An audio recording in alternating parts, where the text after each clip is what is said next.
ದಯವಿಟ್ಟು ಆ ಹೆಣ್ಮಗುಗೆ ನ್ಯಾಯ ಕೊಡಿಸಿ ಮತ್ತೆ ನಮ್ಮನೆ ಹೆಣ್ಮಗುನ ಕಾಪಾಡ್ಕೊಳ್ಳಿ ಅಂತ ಕೇಳಿ. ನಾನು ಈಗ ತಾನೇ ಜಸ್ಟ್ ಒಂದು ಯೂಟ್ಯೂಬ್ ನೋಡ್ತಾ ಇದ್ದೆ, ಅಲ್ಲಿ ಸಮೀರ್ ಬ್ರೋ ಅವ್ರದ್ದು ಒಂದು ವಿಡಿಯೋಸ್ ನೋಡಿದೆ. ಸೌಜನ್ಯ ಅವ್ರ ಬಗ್ಗೆ ಒಂದು ವಿಡಿಯೋ ಮಾಡಿದ್ರು.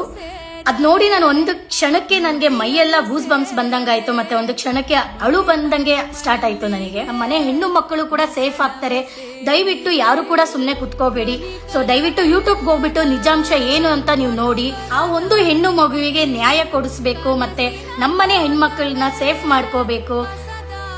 ಹೇಳಕ್ ಆಗ್ತಾ ಇಲ್ಲ, ಅಷ್ಟು ನೋವಾಗ್ತಾ ಇದೆ ಆ ಒಂದು ವಿಡಿಯೋ ನೋಡಿ.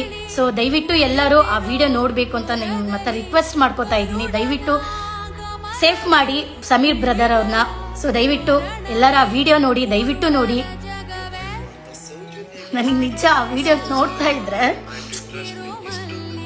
ಇಷ್ಟು ನಮ್ಮ ದೇಶ ಇಷ್ಟು ಮುಂದುವರೆದಿದೆಯಾ, ಒಂದು ಹೆಣ್ಮಕ್ಳಿಗೆ ರಕ್ಷಣೆ ಇಲ್ಲ ಅಂತ ಹೇಳಿದ್ರೆ, ಸೊ ನಾಳೆ ಒಂದಿನ ಹೆಣ್ಮಗು ಹುಟ್ಟಕ್ಕಾದ್ರೂ ಯಾರು ತಾನೇ ಬಿಡ್ತಾರೆ ಹೆಣ್ಮಗುನ? ಸೊ ಹೇಳಕ್ ಆಗ್ತಿಲ್ಲ, ಅಷ್ಟು ನೋವು ಆಗ್ತಾ ಇದೆ ನನ್ಗೆ. ನಾಳೆ ದಿನ ಸೇಫ್ ಇದೆಯಾ ಅನ್ನೋಷ್ಟು ಫೀಲ್ ಆಗ್ತಾ ಇದೆ.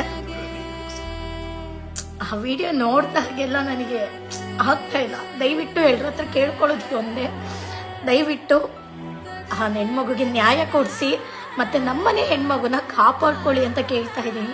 ದಯವಿಟ್ಟು ಇದೊಂದು ರಿಕ್ವೆಸ್ಟ್ ನಿಮ್ಮ ಹತ್ರ.